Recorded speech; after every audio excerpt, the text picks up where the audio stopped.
Indo British advanced pain clinic నొప్పి మాయం surgery దూరం ఫర్ అపాయింట్మెంట్స్ 9155515563.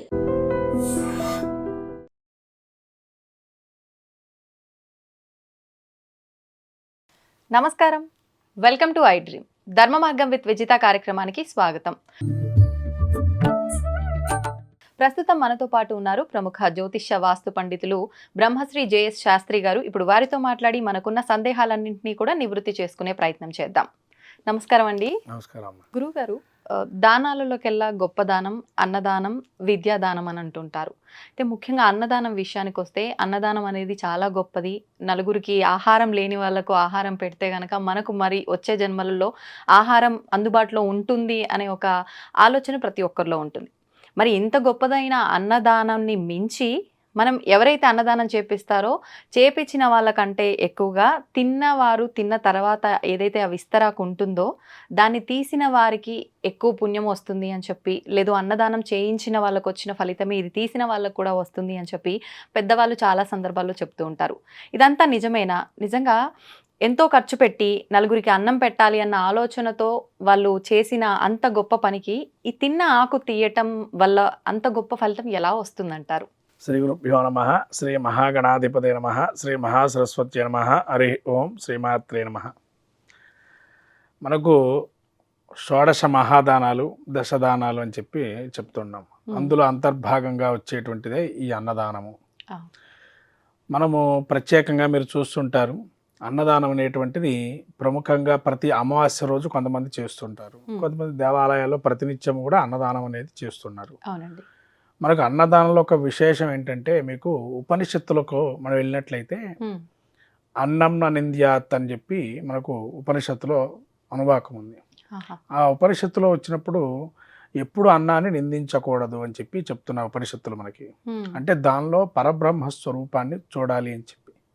అంటే పరబ్రహ్మ స్వరూపాన్ని ఎలా చూస్తామండి మరి అంటే, ప్రతి జీవికి తనకి జఠరాగ్ని అనేది ఉంటుంది. అంటే పంచభూత సాక్షిగానే జీవనం జరుగుతుంటుంది. ప్రతి మనిషికి కూడా పంచభూత తత్వంలోనే ఉంటుంది. ఎందుకంటే ప్రతి మనిషికి వాయువు ఎంత ముఖ్యమో, జీవం ఉత్పత్తి అనేది అంత ముఖ్యము. దానిలో జలము ఉంటుంది అంతర్గతంగా, దానిలోనే అగ్ని ఉంటుంది. అది ఊర్ధ్వరేతంలో ఉన్నట్టు నుదురు ఆకాశ భాగంగాను, పృథ్వీతత్వంగా మనం కూర్చునేటువంటి పిరుదుల్ని పృథ్వీతత్వంగాను, ఇలా అనేక పంచభూత తత్వాలను మనము చూస్తుంటాం శరీర భాగంలో. అంటే ప్రతి దానికి కూడా మన ప్రతి ఒక్క అవయవంలో ముఖ్యంగా కావాల్సింది రక్తం. ఈ రక్తాన్ని మనకు కలగజేసేది ఆ కండరాలకు సంబంధించి అవన్నీ కూడా జీవనం ఉండాలి అని అంటే ఏదైనా ఆహారం తీసుకోవాలి. అంటే ఆహారంలో ఆ యొక్క ఆహారం ఏదైతే ఉంటుందో దాన్ని బేస్ చేసుకొని మన యొక్క జీవన శైలి నడుస్తూ ఉంటుంది. దాన్ని బట్టి ముఖ్యంగా ఎందుకు అంటే, ఇది అన్నదానం చేయడానికి ముందర అది ఉద్దేశించింది దేనికని తెలుసుకోవాలి. మొదలు ఉద్దేశం ఏంటి? ఎందుకంటే అన్నదానం అందరూ చేయగలుగుతారు. ఎందుకంటే ఎవరైనా ఇంటికి వస్తే భోజనం చేసి వెళ్ళండి అని అంటాం. అసలు దాని యొక్క ప్రధాన ఉద్దేశం ఏంటంటే మర్యాదగా మనం అనుకుంటాం. కానీ ప్రతి జీవికి కూడా మనిషికి భోజనం పెట్టడంతో ఉన్న ఆనందం ఇంకోటి లేదు. ముఖ్యంగా బ్రాహ్మణ భోజన ప్రియ అన్నారు. అంటే బ్రాహ్మణికి ఎన్ని సంతర్పణ చేయండి, ఏ విధంగా చేయండి, ధర్మం ఎన్ని విధాలుగా ఇచ్చినా కూడా బ్రాహ్మడికి స్వయం పాకం అనేది ఎందుకు పెట్టారు? కారణం ఏంటంటే, అతనికి ఎప్పుడైతే ఆ స్వయం పాకం మనం సమృద్ధిగా ఇస్తామో ఆ బ్రాహ్మడు యొక్క ఆశీస్సుల వల్ల లోకము సుభిక్షంగా ఉంటుంది, వాళ్ళు సుభిక్షంగా ఉంటారు. అందుకని అంటే ఈ భూసురులుగా విష్ణుమూర్తి స్వరూపంగా మనకు ఈ యొక్క బ్రాహ్మణులు ఉంటారు. కాబట్టి విష్ణుమూర్తిని మనం ఎప్పుడైతే ప్రత్యక్షం అవుతారంటే, మనకు ఆరాధన ప్రత్యక్షంగా చేయలేం కాబట్టి బ్రాహ్మణ స్వరూపంలో ఆరాధన చేయటం వల్ల సాక్షాత్ విష్ణుమూర్తి స్వరూపంగా భావం చేస్తే స్థితికారకుడు కదా, మనకు అన్ని రకాల స్థితిని కలుగుతూ ఉంటాయి. అయితే దీనికి మీరు అడిగినటువంటి ప్రశ్న అన్నదానం ప్రత్యేకంగా అడిగారు. అంటే అన్నదానంలో పరబ్రహ్మ స్వరూపాన్ని ఎలా అయితే మనం చూడాలనుకుంటున్నామో, అంటే ప్రతి ఒక్కరికి భోజనం పెట్టిన తర్వాత కొంతమందికి ఈ యొక్క యజ్ఞోపవిధానం ఉంటుంది విధిగా. అంటే బ్రాహ్మణులకు, క్షత్రియులకి, వైశ్యులకి, కొంతవరకు ఉన్నాయి. అంటే వాళ్ళ యొక్క గురోపదేశాలు బట్టి కొంతమంది కూడా ఉన్నాయి. అయితే ఇక్కడ ఏంటంటే అన్నదానంలో ఉన్న విషయము మనకు అన్ని రకాల షడ్రుషోపేతంగా పెడతాం. ఎప్పుడైతే ఇప్పుడు మీకు క్షేత్రం ఎగ్జాంపుల్గా మనం తీసుకున్నట్లయితే ధర్మస్థలి. ధర్మస్థలిలో ఆ భక్తుడు మంజునాథ స్వామికి ఎట్లయితే ఆయన ఇప్పుడు ఉన్నారో, మంజునాథ స్వామి ప్రతినిత్యం వాళ్ళు ఒక అతిథికి భోజనం పెట్టేటువంటి వారు. కానీ అక్కడ రూల్స్ ఏంటంటే భోజనం ఎవరు చేసినా కాళ్ళు కడుక్కొని రమ్మంటాం. సాక్షాత్తు శివుడే ఒక స్వరూపంలో వస్తాడు. శివుడు ఒక భిక్షగాడి స్వరూపంలో వచ్చి అన్నం ఆకలిగా ఉంది స్వామి అతిథిగా మీరు రావాలి అని అంటే వస్తాను అంటారు, వెళ్తారు. ఇక మీరంతా కూడా చూసి ఉంటారు దాని విషయం ఎలా ఉంటుందని. స్నానం అన్నపానం అంటే అన్నదానంలో కూడా ఎలా ఉన్నారు అనే విషయం పక్కన పెట్టినట్టయితే నీకు ఎప్పుడైతే నువ్వు వాడికి భోజనం పెడదామని నీ యొక్క మనస్సంకల్పం ఉంటుంది చూడండి, ఆ సంకల్పం ఇంపార్టెంట్. మనస్సంకల్పం ఏదైతే ఉంటుందో మనస్సు శుద్ధిగా ఉంటే అన్నదానం కదా ఎన్ని దానాలు చేసినా బాగుంటాయి. ఫస్ట్ సంకల్పం అది ఉండదు వీరికి, మనస్సంకల్పం అది ఉండదు. నాకు అది కావాలి ఇది కావాలని సంకల్పం పెడతారు. కోరికతో ఉన్నటువంటి దానము ఎప్పటికీ పనికిరాదు. ఎప్పుడైతే లాభాపేక్షకుండా దానం ఇస్తాడో అది అపూర్వమైన ఫలితాన్ని ఇస్తుంది. ఓకే, అయితే ఇప్పుడు ఇది నేను ఒకటి అడుగుతాను, అది దానము అని చెప్పలేం కానీ మనతో ఉన్న వాళ్ళకి కానీ లేదంటే మన ఇంట్లో పనిచేసే వాళ్ళకి కానీ ఎవరికైనా బయట అడుక్కోవడానికి వచ్చిన వాళ్ళకి కానీ పెట్టేటప్పుడు మనం తినేటప్పుడు ఎంతైతే మంచిగా ఉండాలని ఆలోచిస్తామో వాళ్ళకు పెట్టేటప్పుడు మాత్రం ఆలోచన ఉండదండి. ఏది మనం తినద్దు అని పక్కన పెడతామో దాన్ని తీసుకెళ్ళి పెట్టే వాళ్ళే చాలా వరకు ఉంటారు. నిజంగా దీనివల్ల మళ్ళీ ఏదైనా మనం చేసిన దానికి మంచి అది అని చెప్పుకోలేము, ఫలితం మంచి ఫలితం ఎలాగూ రాదు, దోషం ఏమైనా వస్తుందంటారు అలా చేయడం వల్ల? అక్కడ కూడా మీకు మనకు సామెత ఉందమ్మా, అన్నమో రామచంద్ర అంటూ ఉంటారు. అంటే కనీసం వాడు తిని ఎన్నో వారాలు అవుతుంటుంది. మరి అలా పెట్టడం అనేది కూడా దోషమే, ఎందుకంటే పెట్టకూడదు. కానీ ఏంటంటే కనీసం వాడి క్షుద్బాధ అప్పటికప్పుడు మనం తీర్చిన వాళ్ళం అవుతామేమో అని అనుకునే కొంతమంది పెడుతూ ఉంటారు. ఇప్పుడు మిగిలినటువంటి అన్నాన్ని అంటే ఇప్పుడు మనం పరయలేము, ఎందుకంటే పరబ్రహ్మ స్వరూపం అంటున్నాం. ఆ అన్నాన్ని ఇంకెవరికైనా ఇస్తే వాడు కనీసం ఆ రోజన్నా వాడి బాధ తీరుతుంది కదా అని చెప్పి. అంటే మనస్సు, ఇక్కడ అందుకనే అన్నాను మనస్సంకల్పం ఉండాలి. మనస్సు ఉంటే లేదు తీసుకెళ్ళి చెత్తపుట్లో పడేస్తాడు ఇంకోడైతే. పోయి ఏమి ఇస్తాంలే, పోయి చెత్తపుట్లో పడేస్తే మనకు అవకాశం లేదు, ఎవరు పోయి ఇస్తారు అని. అంటే ఇవ్వటానికి కూడా కష్టతరం పొందేవాళ్ళు కొంతమంది ఉన్నారు. తర్వాత అన్నదానం చేస్తే మనకు ఎటువంటి ఫలితం కలుగుతుంది అని అంటే అమావాస్య రోజు చేయటంతో పితృదేవతానుగ్రహం కలుగుతుందని కొంతమంది ఈ యొక్క అన్నదానాన్ని ఏర్పాటు చేస్తుంటారు. ఇంకొందరు ఏం చేస్తారంటే ఈ అన్నదానాన్ని వారాల్లో పెట్టుకుంటారు. ఒక్కొక్క వారం ఒక్కో విధంగా, సోమవారం శివుడికనో, గురువారం ఈ యొక్క బాబా గుళ్ళో అన్ని గుళ్ళో పెడుతూ ఉంటారు, రాఘవేంద్ర స్వామి గుళ్ళో అని. అంటే ఒక్కొక్క దేవాలయంలో ఒక్కొక్క వారం చేస్తుంటారు. కానీ ఈ భోజనం అనేది ప్రతినిత్యం మనం ఎప్పుడైతే దానం చేస్తామో ఆ దాన ఫలితం ఏంటి అంటే మనం ఎప్పుడైతే ఎవరి అయితే క్షుద్బాత సంతోషంగా వాడు ఆశీస్సులు ఇస్తాడో మనకి చల్లగా ఉన్నాయినా అని అంటారు.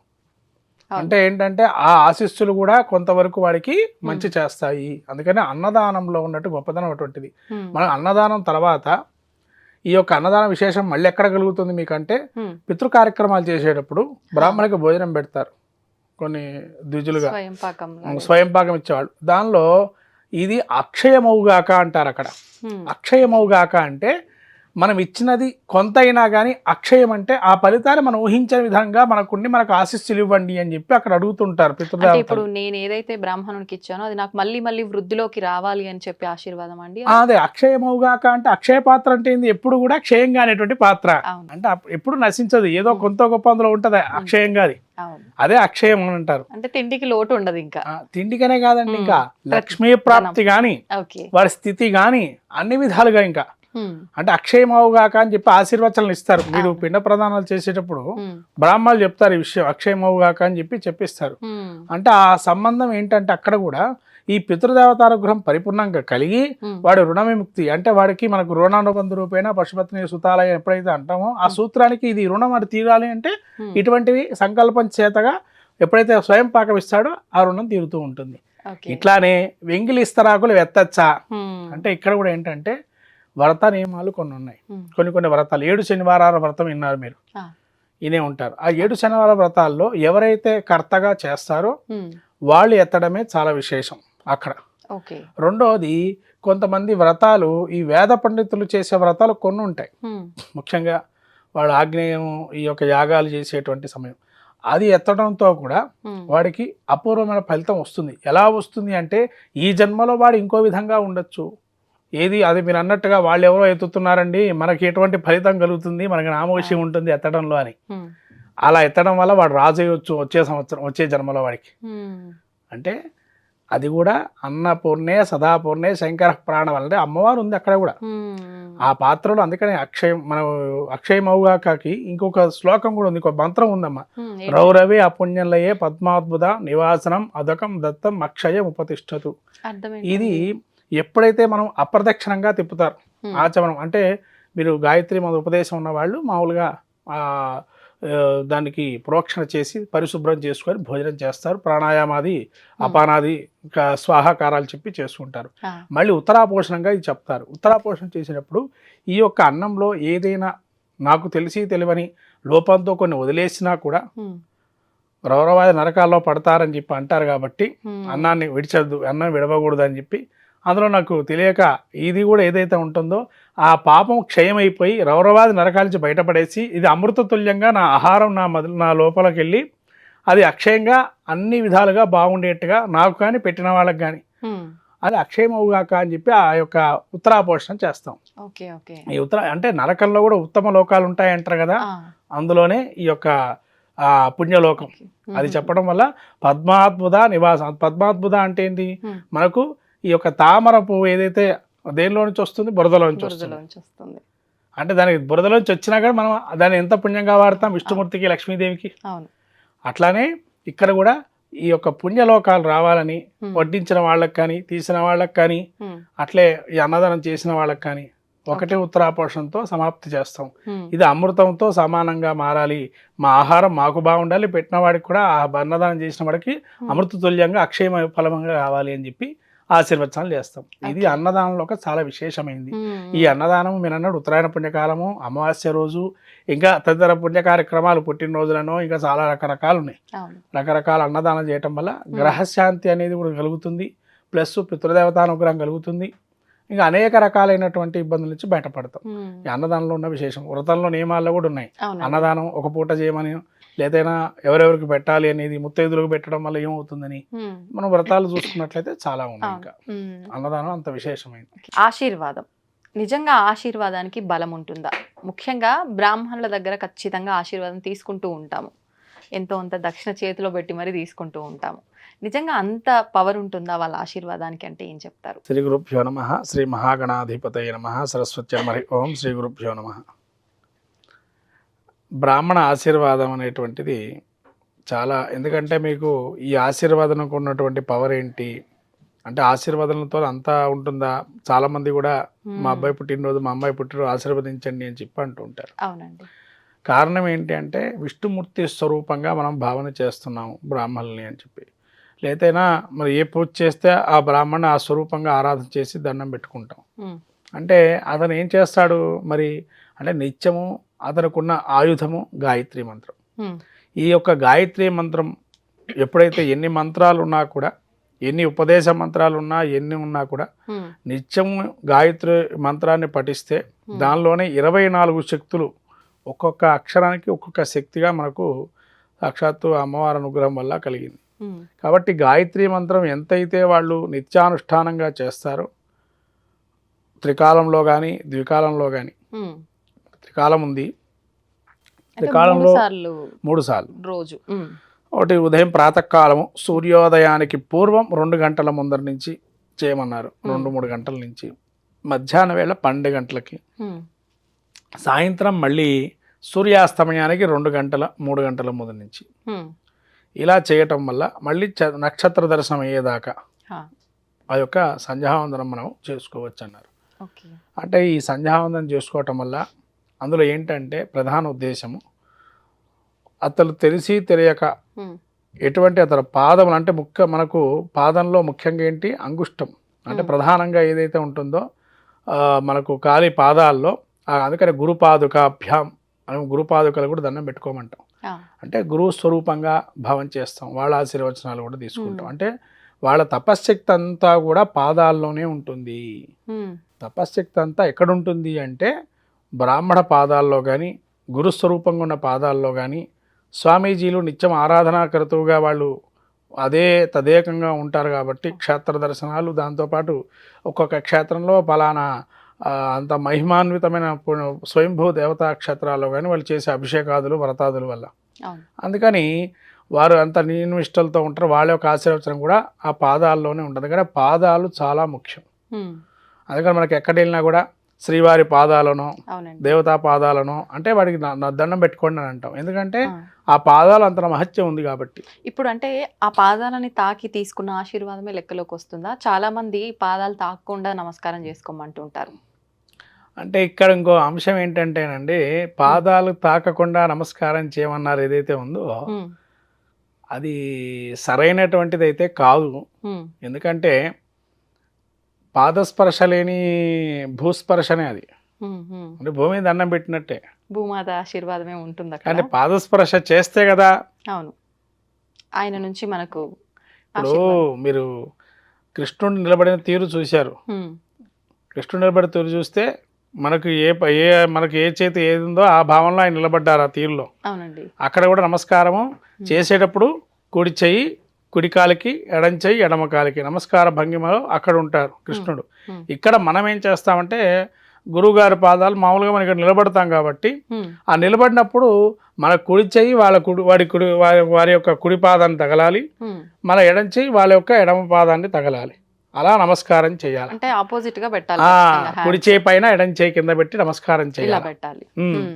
అలా చేసి దానికి పూర్వము, నమస్కారానికి పూర్వం కూడా ఏంటంటే ఇంట్రడక్షన్ పార్ట్ ఉంటుంది. ఎవరు వాళ్ళు ఇంట్రడక్షన్ చేసుకోవాలి ఫస్ట్. అంటే నేను పలానా అండి అని, ఏమండి పలానా నేను మీ యొక్క ఆశీర్వాదం కోరుతున్నానని చెప్పాను. అంతేగాని మా అబ్బాయి అమ్మాయి వచ్చి ఆశీర్వదించండి అని కాదు.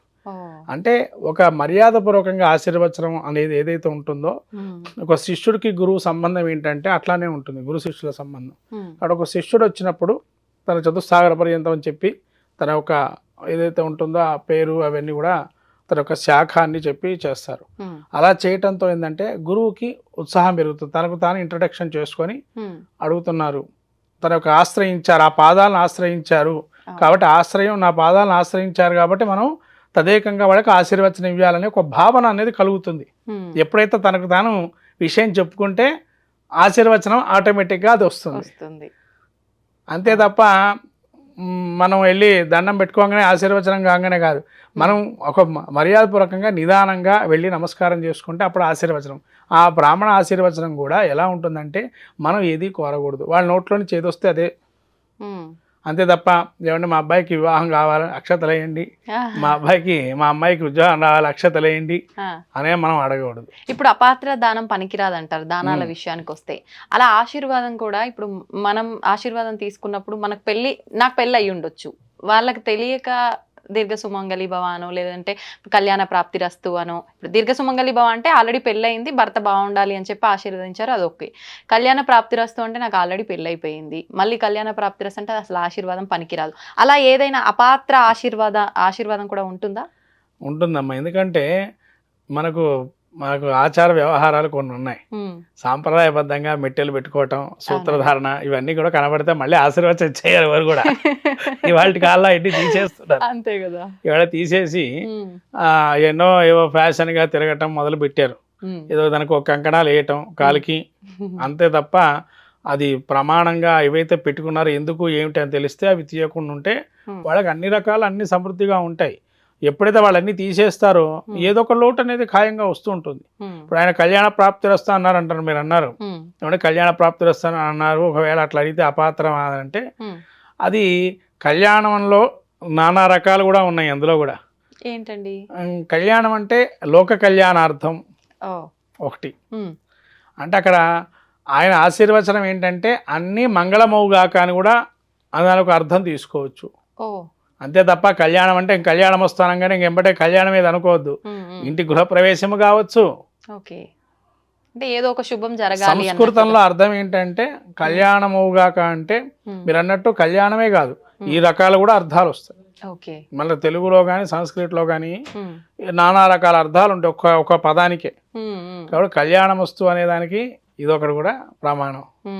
కాబట్టి అపాత్రగా అది అన్నా కూడా దాన్ని మనం అర్థం తీసుకో అర్థం కూడా మనం మార్చుకోవచ్చు. ఎందుకంటే అది మన మనస్సులో ఉంటుంది కాబట్టి మనం ఏదైతే కూడా మనస్సులో ఉంటుంది. అది కళ్యాణం అవుగాక అన్నా కూడా మన మనస్సులో కూడా మనం చెప్పుకుంటూ ఉంటాం. ఆయన ఆశీర్వాదం ఇస్తూ ఉంటాడు, ఆటోమేటిక్ గా అది పూర్తవుతుంది. ఓకే, అయితే ఇప్పుడు బ్రాహ్మణుని విష్ణుమూర్తి స్వరూపంగా భావిస్తాం కాబట్టి ఆయన నిత్యం మంత్రాలు వేదాలు చదువుతుంటారు, సంధ్యావందనం చేస్తుంటారు కాబట్టి ఆయన మాటకి ఆశీర్వాదానికి అంత పవర్ ఉంది. మరి ఇప్పుడు ఓన్లీ ఒక బ్రాహ్మణుల దగ్గరే కాదు కదండి, మనకన్నా పెద్దవాళ్ళు ఎవరైనా ఉన్నా కూడా ఖచ్చితంగా వాళ్ళ దగ్గర ఆశీర్వాదం తీసుకోవాలని చెప్పి చూస్తూ ఉంటాము. అంటే సామాన్య మానవులు వాళ్ళు, మనం ఎలాగో వాళ్ళు అలాగే భావిస్తాం. వాళ్ళ ఆశీర్వాదానికి కూడా అంతే బలం ఉంటుందా? ఆశీర్వాదంతో పాటు మాట కూడా, చాలా మంది ఏదైనా మాట అన్నారు అని అంటే అది మంచిగా అంటే మంచిగా జరిగింది అని చెప్పి, లేదంటే చెడుగా అంటే చెడుగా జరిగింది అని చెప్పి అంటారు. నిజంగా అంత పవర్ ఉంటుందంటారా? అంటే ఇక్కడ కూడా అండి వాళ్ళ యొక్క ఇప్పుడు ఆ ఆశీర్వాదం తీసుకోండి అని ఎప్పుడైతే మనం అంటామో, వాళ్ళు నిపుణులుగా ఒక శాస్త్రంలో కానీ నిపుణత్వం ఉంటుంది కాబట్టే, శాస్త్ర పరిజ్ఞానం ఉంది కాబట్టే ఆ శాస్త్రం చదువుకున్న వాళ్ళు శాస్త్రి గారని పిలుస్తారు మామూలుగా. లేకపోతే మీరు అన్నట్టుగా విద్యావంతులు కాబట్టి పెద్దవాళ్ళకి మనం నమస్కారం చేసినా తప్పు లేదని చెప్పి నమస్కారం చేస్తాం. మళ్ళీ ఆశీర్వచనాలు అనే దానికి వస్తే వాళ్ళు కూడా తపశ్శక్తి చేస్తేనే, ఎంతో తపశ్శక్తి చేసుకుంటేనే, ఎంతో జపమో వ్రతమో పూజనో స్తోత్ర పాలన చేస్తే తప్ప విద్యాభ్యాసం కుదరదు. లేదా వాళ్ళ యోగం ఉండొచ్చు, వాళ్ళ యొక్క గ్రహపీఠికలో యోగం కూడా ఉండొచ్చు. అట్లా వాళ్ళని మనము ప్రముఖులుగా చెప్పుకుంటూ ఉంటాం. విద్యావేత్తలుగాను లేదా పారిశ్రామికవేత్తలు కానీ విద్యావంతులకే ప్రాధాన్యం ఎక్కువ ఇచ్చుకోవాలి. ఎందుకంటే వాళ్ళ చదువులో ఉన్నతిని పొందారు కాబట్టి వాళ్ళ ఆశీర్వచనం చాలా ముఖ్యం పిల్లలకి. ఎందుకంటే విద్యావంతుల యొక్క ఆశీర్వచనం తీసుకుంటే వాళ్ళు కూడా అదే అడుగుజాడల్లో విద్యావంతులు అవుతారని చెప్పి, అప్పుడు విద్యావంతుల యొక్క ఆశీర్వచనం చాలా గొప్పది. మేధావులు, విద్యావంతులు అటువంటి వాళ్ళ ఆశీర్వచనం తీసుకోవటం మంచిది. ఒక శాస్త్రం సక్సెస్ అయి ఉన్నారు అని అంటే వాళ్ళు ఎన్నో ఒడిదొడుకులు చూసి ఎంతో జ్ఞానాన్ని పొందే వస్తారు కాబట్టి వాళ్ళ ఆశీర్వాదం తీసుకోవడం వల్ల తప్పు లేదు. మీరు అన్న పదంలోనే జ్ఞానవంతులు అయ్యారన్నారు కదా, మరి జ్ఞానం వస్తే కదా వాళ్ళంతా నిపుణత్వం వచ్చేది. అంతే. కాబట్టి జ్ఞానం ఉంది కాబట్టి వాళ్ళు ఆ రకంగా పైకి వచ్చారు, ఒక ఐకాన్ గా తయారయ్యారు వాళ్ళు. అవును. మనం ఇప్పుడు ఒక పేరుని తీసుకుంటే బ్రాండ్ అని ఎట్లయితే అంటున్నామో దాన్ని బట్టే వాళ్ళు చలామణిలో ఉంటారు. అందుకని ఆటోమేటిక్గా వాళ్ళకి ఎప్పుడైతే ఒక స్టేటస్ అనేది ఉంటుందో వాళ్ళ ఆశీర్వచనం కూడా ఇంత గొప్పదిగా ఉంటుంది. మరి మాట విషయానికి వస్తే, మాట విషయానికంటే ఇప్పుడు ఆశీర్వచనమే గొప్పది. అక్కడ మాట అంటే 10 మాటలు అంటాం, ప్రతిదీ జరగాలని లేదు. వాడు తపశ్శక్తి ఉండాలి, అక్కడ మాటలో కూడా తపశ్శక్తి ఉండాలి. అంటే వాడు ఎంతో తపస్సు చేస్తే కనుక ఆ శక్తి అనేది వాళ్ళలో ఉంటుంది కాబట్టి ఆ మాటకు కూడా పవర్ అని అంటాం. కొంతమందికి నాలుగు మీద పుట్టుమచ్చ ఉంటే కూడా ఆ మాట అనేస్తే వచ్చేస్తుందని, కానీ నాలుగు మీద పుట్టుమచ్చ అసలు మంచిది కాదని చెప్పి శాస్త్రం చెప్తుంది. వంశక్షయం అవుతుంది అని అన్నారు. కానీ వాళ్ళకి అదృష్టంగా భావం చేస్తారు కొంతమంది. నాలుగు మీద పుట్టుమచ్చ ఉంటే వంశక్షయం అవుతుందని చెప్పి మనకు పురాణాల్లో ఉన్నాయి. ఈ ఆశీర్వచనం అనేది ఏదైతే ఉందో, పెద్దల ఆశీర్వచనం, మేధావులు అటువంటి విద్యావంతుల ఆశీర్వచనం, బ్రాహ్మణ ఆశీర్వచనాలు ఉండబట్టి ముఖ్యంగా విద్యలో ఉన్నతి పొందాలని మనం ఆశీర్వచనం తీసుకోమంటాం. ఎందుకంటే మిగతా అవన్నీ కూడా అనుభవపూర్వకంగా వచ్చేవే. వివాహము మనం తెలుసుకోవాలంటే వాడికి ఆ జ్ఞానం రావాలి. ఫస్ట్ చదువుంటేనే జ్ఞానం వస్తుంది, అప్పుడు వాడు పెళ్లి చేసుకోవాలని వాడు జ్ఞానం పొందుతాడు. తర్వాత పెళ్లి తర్వాత ఉన్నటువంటి మళ్ళీ పిల్లలు కానీ అవన్నీ కూడా విద్యలో వాడు ఆరితేరితే కనుక మిగతా వాటికి ఆటోమేటిక్ గ్రిప్ వస్తుంది. విద్యలో వాడు జయం కలగకుండా ఇవన్నీ చేయగలుగుతాడా అనేది కొద్దిగా క్వశ్చన్ మార్కే. కాబట్టి విద్యావంతులు ఉంటేనే వీటిలన్నిటిలో తెలుస్తాయి. అంటే విద్యావంతులుగా ఉండి వాళ్ళ యొక్క ఆశీస్సులు, అందులో బ్రాహ్మణులు కానీ ఇతరస్తులు ఎవరైతే మీరు అన్నారు పెద్దవాళ్ళు ఆశీర్వచనాలు అవన్నీ కూడా తీసుకోవటం వల్ల మంచి జరుగుతుంది. వాళ్ళు కూడా అంతే విద్య అభ్యసిస్తారు అంత విధంగా. మంచి విషయాలు తెలియజేశారండి, ధన్యవాదాలు.